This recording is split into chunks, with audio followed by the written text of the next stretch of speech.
L'actualité nous préoccupe beaucoup toujours pour la question des migrants et on parle beaucoup de la venue de personnes étrangères qui arrivent chez nous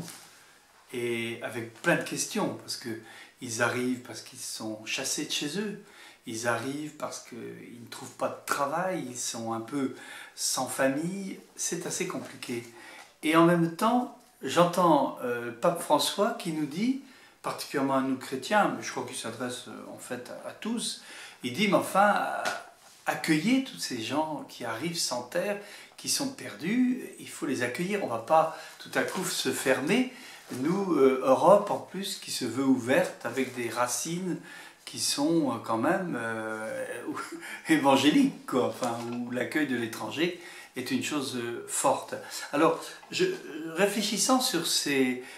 événements des migrations, je me disais, mais en fait, nos familles en France sont depuis très très longtemps mêlées à des cultures,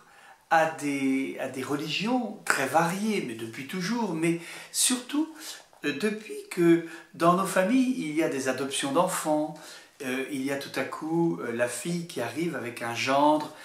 qui arrive d'Afrique du Nord. Après, il y a un petit-neveu qui décide de vivre avec une jeune vietnamienne. Et puis il y a cet aîné d'une famille qui épouse une Suédoise. Et puis après, des religions différentes, parce que effectivement, ce jeune Marocain qui rentre dans la famille est musulman, mais cette jeune Norvégienne, elle est protestante. Bon. Et en fait, dans nos familles, aujourd'hui, il y a tout un mélange de culture, un mélange de religion, un mélange de savoir-faire, de savoir-vivre, qui existe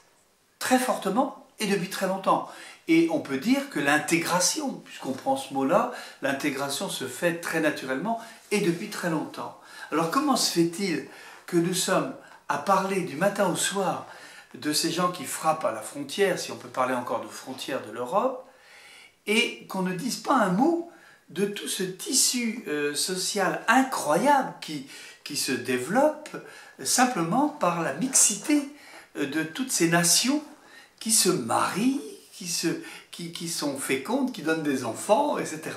Et donc je trouve que quand Pape François parle de la famille d'aujourd'hui, je trouve qu'il faut pouvoir mettre le doigt sur cette réalité d'internationalité, d'intercontinentalité, d'interculturel, d'interreligieux qui existe au cœur de toutes nos familles. Et souvent des êtres très chers qui sont vraiment des nôtres dans notre famille sont des hommes et des femmes qui viennent de très loin, parfois de l'Extrême-Orient, parfois plus proche. En tous les cas, c'est pour moi une très belle richesse. Et je me dis aujourd'hui, malgré toutes les difficultés, parce que je sais bien que même une simple adoption, c'est pas quelque chose de simple, et qu'un bébé, quand il devient adolescent, c'est pas facile à gérer, bien sûr. Mais ceci dit, il y a un vrai tissu humain qui est tissé à longueur de génération, et depuis fort longtemps, et qui aujourd'hui amène la paix, amène la réconciliation, amène davantage de justice et de justesse même dans la façon de vivre, parce qu'on ne se regarde pas comme des sortes de chiens de faïence, mais on se regarde comme des êtres humains qui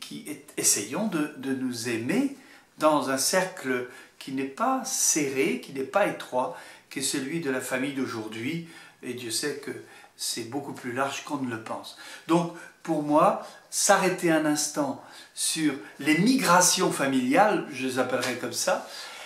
qui se passent dans nos familles, dans nos villes, dans nos campagnes, eh bien, c'est quelque chose d'essentiel qu'il faut regarder lucidement, parce que là se construit la paix de demain.